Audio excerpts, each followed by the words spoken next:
Imagine a time of vast distances and deep mysteries, a time when the world was not yet fully explored, and the edges of maps were filled with dragons and sea monsters.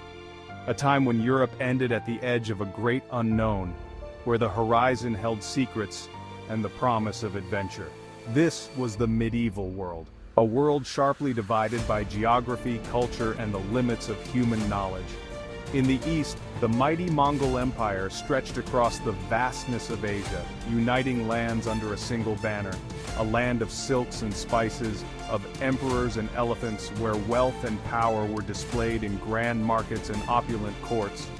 In the west, Europe slumbered, a patchwork of kingdoms and crusades, each vying for power and influence in a fragmented landscape. Between these two worlds lay a perilous labyrinth of deserts and mountains, a natural barrier that few dared to cross. The Silk Road, a thread of trade, danger, and adventure that connected East and West, bringing goods, ideas, and cultures together. It was on this road in the year 1254 that a legend was born, a journey that would bridge the gap between these divided worlds. His name was Marco Polo, an explorer whose travels would become the stuff of legend, inspiring generations to come. Marco Polo was born into a family of merchants. Venice, his birthplace, was a city of canals and commerce, a gateway between East and West. The Polos, however, were no ordinary traders. They had ventured further than most, bringing back tales of exotic lands. Marco grew up amidst the bustling wharves and vibrant markets of Venice. He listened wide-eyed to his father and uncle's stories of distant journeys. Their tales ignited within him a burning curiosity, a thirst for the unknown. Little did he know, he would soon embark on an adventure that would eclipse even the wildest tales. In 1271, when Marco was just 17, the adventure began. It was a time of great exploration and discovery, a period when the world seemed vast and full of mysteries waiting to be uncovered.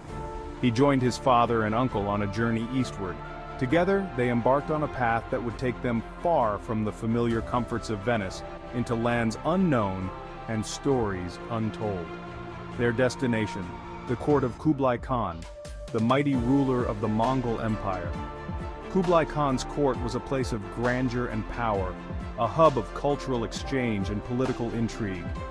The Silk Road stretched before them, a daunting tapestry of deserts, mountains, and vast plains. This ancient trade route was the lifeline connecting the East and West, a conduit for goods, ideas, and cultures. The journey was arduous. They braved scorching deserts and treacherous mountain passes. Each step forward was a testament to their determination and resilience. They encountered strange cultures and languages. Every new city and village brought with it a unique blend of traditions, foods, and customs, enriching their understanding of the world. They faced bandits, storms, and the constant threat of disease. The road was fraught with dangers, testing their courage and resolve at every turn. But through it all, Marco's spirit remained undimmed. His youthful curiosity and unyielding spirit drove him forward, no matter the obstacles. He wrote in his journal, recording every marvel, every hardship. His writings would later become a window into a world few had seen, a testament to his incredible journey. He was a keen observer, his mind absorbing the sights and sounds of this new world. Marco's observations would not only chronicle his travels but also inspire generations of explorers to come. After 3.5 years, they finally reached their destination. The city of Khanbaliq, modern-day Beijing, shimmered before them, a metropolis unlike any they had ever seen. Kublai Khan, impressed by Marco's intelligence and eagerness, welcomed the travelers into his court. Marco spent the next 17 years in the service of the Khan. He learned the Mongol language and customs. The Khan, recognizing Marco's talents, sent him on missions across his vast empire. Marco traversed the plains of Persia, the spice markets of India, and the jungles of Southeast Asia. With each journey, his knowledge of this new world grew. Section 5. A World of Wonders. Marco encountered wonders that astonished him. He marveled at the burning black stones of China, a fuel unknown in Europe. He described the elaborate postal system and the use of paper money, innovations that seemed like magic to Western minds. He wrote of magnificent cities, of palaces adorned with gold and silver, of festivals that lit up the night sky. He described exotic animals, elephants, tigers, and creatures unseen in the West. His writings offered Europeans their first glimpse into this distant and fascinating world. Section 6. Bridging Cultures. Marco Polo became a vital link between East and West. He served as an ambassador, a translator, and a trusted advisor to Kublai Khan. He facilitated trade and fostered understanding between these two vastly different cultures. His travels opened up new trade routes and introduced new goods to Europe. Spices, silks, porcelain, and precious stones flowed westward, transforming European tastes and economies. His accounts sparked a fascination with the East, influencing art, literature, and even the course of exploration. Section 7. Doubts and Discoveries. When Marco Polo finally returned to Venice in 1295, his stories were met with a mixture of awe and disbelief. Many doubted the veracity of his tales. Could such wonders truly exist? Was it possible to sail around the world as he claimed? Over time, however, evidence emerged to support many of his claims. His descriptions of Asian geography and customs proved remarkably accurate.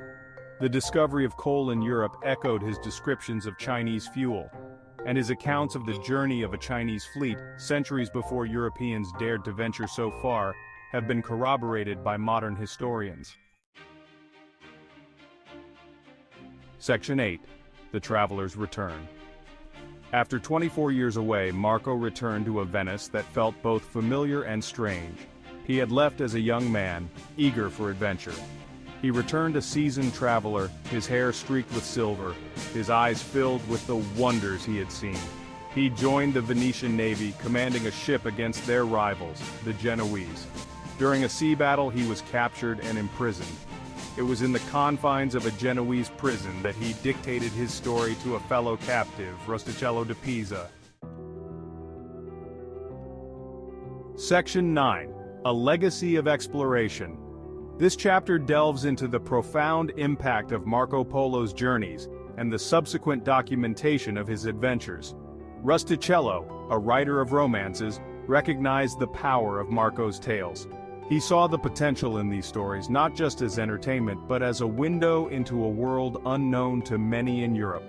He compiled them into a book, The Travels of Marco Polo. This compilation was more than just a collection of tales. It was a groundbreaking work that bridged cultures and continents. The book became a sensation, spreading throughout Europe in manuscript form. It was eagerly copied by scribes and read by the curious and the learned alike. It was translated into numerous languages, captivating readers with its vivid descriptions and extraordinary stories. Each translation brought Marco Polo's experiences to a new audience, expanding the reach of his adventures. Marco Polo's book ignited the European imagination. It painted a picture of distant lands filled with riches and wonders, sparking dreams of exploration and discovery. It fueled the flames of exploration, inspiring generations of adventurers to seek their own fortunes in the East. The tales of exotic places and peoples motivated explorers to embark on perilous journeys. His detailed descriptions of Asian geography and trade routes proved invaluable to later explorers, including Christopher Columbus, who carried a copy of Marco Polo's book with him on his voyages. Columbus, like many others, was driven by the desire to uncover the mysteries of the East, guided by the knowledge Marco Polo had shared. Section 10. The Enduring Tale. Marco Polo's story continues to resonate centuries later. He embodied the spirit of adventure, the thirst for knowledge, and the power of human curiosity. His travels shattered the barriers of ignorance and prejudice, revealing the interconnectedness of our world. His legacy is not without controversy. Some criticize his Eurocentric perspective, his occasional exaggerations, and his role in the Mongol Empire's conquests. Yet even his critics acknowledge the profound impact of his journey. Section 11, A World Connected. Marco Polo's story reminds us that the world is a tapestry woven from countless threads of culture, language, and human experience.